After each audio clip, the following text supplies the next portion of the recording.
సాధారణంగా ఓడిపోయినటువంటి పార్టీలు కావచ్చు లేదా ఓడిపోయినటువంటి రాజకీయ నాయకులు కావచ్చు, ఎలక్షన్ కమిషన్ పార్షియల్గా వారు వ్యవహరించినటువంటి సందర్భంలో మేము గెలవలేదని, లేదా ఈవీఎంలు సరిగ్గా పనిచేయలేదు కాబట్టి మేము ఓడిపోయామని, లేదా పోలీస్ వ్యవస్థ మాకు సహకరించలేదని, లేదా ప్రతిపక్ష పార్టీలు అధికారాన్ని బదిలీ చేశారని, ఇటువంటి నెపన్ని సాధారణంగా మనం ప్రతిపక్ష ఎవరైతే ఓడిపోయినటువంటి పార్టీలు ఉంటాయో వారి దగ్గర నుండి వినడం అనేది ఇది సర్వసాధారణం.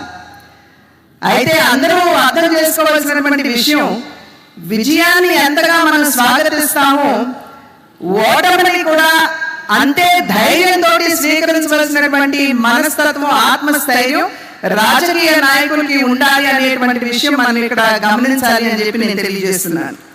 కూడా ఇది పరోక్షంగా వికసిత్ భారత్ కి, అదేవిధంగా స్వీయ ఆధారిత భారత్ కి, ఆత్మ నిర్భర్ భారత్ కి ప్రజలు వేసినటువంటి ఓటు అని చెప్పి మనం అందరం కూడా ఇక్కడ గమనించాలి.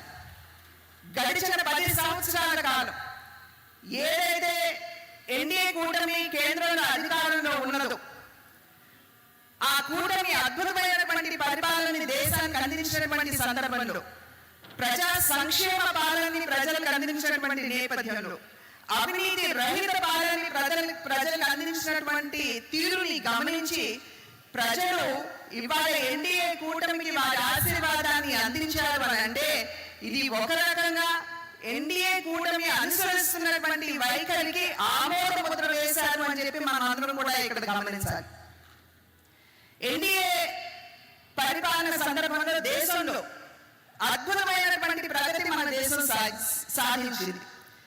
ప్రపంచంలో స్థూలోత్పత్తి ఏదైతే ఉన్నదో అది కేవలం 3% ఉంటే మన భారతదేశ ప్రగతి 7-8% ప్రగతిని సాధించింది అంటే అది మన ఎన్డీఏ ప్రభుత్వం అనుసరించినటువంటి వైఖరి, వారు అనుసరించినటువంటి విధానాలే అని చెప్పి మనం అందరం కూడా ఇక్కడ గుర్తించవలసినటువంటి అవసరం ఉన్నది అని చెప్పి తెలియజేస్తున్నాను.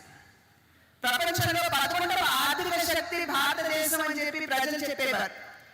అటువంటి ఆర్థిక శక్తిని 11వ స్థానం నుండి 5వ స్థానానికి తీసుకొచ్చినటువంటి ఘనత నరేంద్ర మోడీ గారి నాయకత్వంలో ఉన్నటువంటి ఎన్డీఏ ప్రభుత్వానికే ఇది సాధ్యమైంది అని చెప్పి మనం గమనించాలి.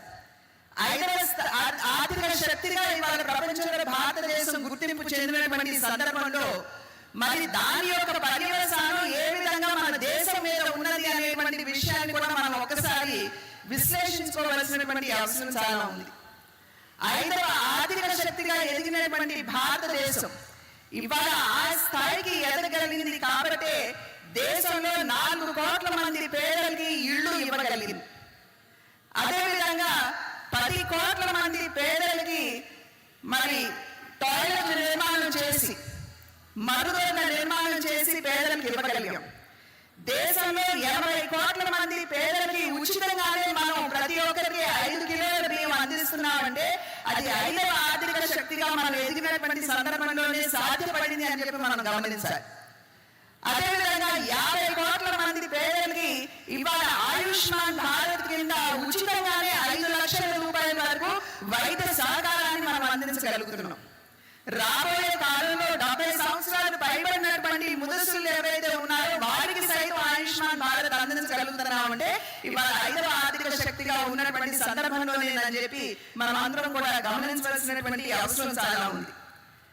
అదేవిధంగా ఇవాళ జల్ జీవన్ మిషన్, ఇంతకు ముందు వరకు కూడా సరైనటువంటి త్రాగునీరు, శుభ్రమైనటువంటి త్రాగునీరు 2019 ఆగస్టు అప్పుడు ఉన్నటువంటి కుళాయి కనెక్షన్ కనుక మనం చూసుకున్నట్లయితే 3,24,00,000 మంది మాత్రమే ఇళ్లలో మాత్రమే ఈ కుళాయి కనెక్షన్ ఉండేది. కానీ గడిచిన 5 సంవత్సరాల కాలంలో ఆ సంఖ్య పెరిగి ఇవాళ దేశంలో 14,95,00,000 మంది, అంటే దగ్గర 15 కోట్ల మందికి ఇవాళ దేశవ్యాప్తంగా పేదలకి కుళాయి కనెక్షన్ ఇవ్వగలిగాం. అంటే 5 సంవత్సరాల కాలంలోనే దగ్గర 11 కోట్ల మందికి అదనంగా మనం కుళాయి కనెక్షన్ ఇవ్వగలిగాం అనేటువంటి విషయాన్ని మనం ఇక్కడ గమనించాలి. 1,00,000 కిలోమీటర్ల రోడ్డు, జాతీయ రహదారుల నిర్మాణం జరిగింది. 2014 సంవత్సరానికి ముందు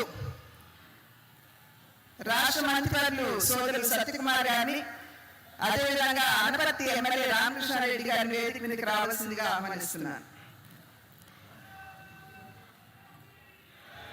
2014 సంవత్సరానికి ముందు రోడ్ల నిర్మాణం ఏ స్థాయిలో జరిగేదంటే ఒక రోజులో 13 నుండి 14 కిలోమీటర్లు మాత్రమే నిర్మాణం జరిగేది. కానీ మన ఎన్డీఏ ప్రభుత్వం, మన ఎన్డీఏ కూటమి అధికారంలోకి వచ్చిన పిదప ఇవాళ కనుక మనం చూసినట్లయితే ప్రతిరోజు కూడా 30 కిలోమీటర్ల రోడ్ల నిర్మాణం జరుగుతున్నది అనేటువంటి విషయాన్ని మనం ఇక్కడ గమనించాలి. అదేవిధంగా వందే భారత్ ట్రైన్లు ఏవైతే ఉన్నాయో అనూహ్యంగా వాటి సంఖ్య కూడా పెరగడం జరిగింది. ఇవన్నీ ఎందుకు ఎలా సాధ్యపడ్డాయి అని అంటే ఇది మనం 11వ స్థానం నుండి 5వ స్థానానికి ఒక గొప్ప ఆర్థిక శక్తిగా ఎదిగినటువంటి సందర్భంలోనే ఇవన్నీ కూడా సాధ్యపడ్డాయి అనేటువంటి విషయం మనం ఇక్కడ ఖచ్చితంగా గమనించాలి అని చెప్పి మీ అందరికీ చేస్తున్నటువంటి అభ్యర్థన. అయితే ప్రతిపక్షాలు మనల్ని విమర్శిస్తూ ఉంటారు, మీరు ఇన్ని చేశామని చెప్పి చెప్తున్నారు, మరి మీ సీట్ల సంఖ్య ఎందుకు తగ్గిపోయింది పార్లమెంట్ లో అని చెప్పి మనకి వేస్తున్నటువంటి ప్రశ్న. ఇవి కూడా మనం ఒకసారి సంఖ్యలతో మనం చూసుకోవాల్సినటువంటి అవసరం చాలా ఉన్నది. 2019వ సంవత్సరంలో నమోదైనటువంటి ఓటర్ల సంఖ్య దగ్గర 92 కోట్ల మంది. 2019లో జరిగినటువంటి సార్వత్రిక ఎన్నికలలో భారతీయ జనతా పార్టీకి వచ్చినటువంటి ఓట్లు 23 కోట్లు, అంటే 22,90,00,000 పైచిలు. కనుక 23 కోట్ల ఓట్లు భారతీయ జనతా పార్టీకి వచ్చింది. ఓటర్ టర్నౌట్ శాతం ఎంతమంది ఓటు వేశారంటే 66% మంది ప్రజలు ఎవరైతే ఈ 92 కోట్ల మందిలో ఎవరైతే నమోదై ఉన్నారో వారిలో 66% మాత్రమే బయటకు వచ్చి ఓటు వేసినటువంటి పరిస్థితి. ఇవాళ 2024వ సంవత్సరంలో జరిగినటువంటి సార్వత్రిక ఎన్నికల్లో నమోదైనటువంటి ఓటర్ల సంఖ్య దగ్గర 97 కోట్లు. రిజిస్టర్డ్ ఓటర్స్ అని అంటాం మనం. వారిలో బయటకు వచ్చి ఓటు వేసినటువంటి వారు 67%. భారతీయ జనతా పార్టీకి వచ్చినటువంటి ఓట్లు 24 కోట్ల వరకు భారతీయ జనతా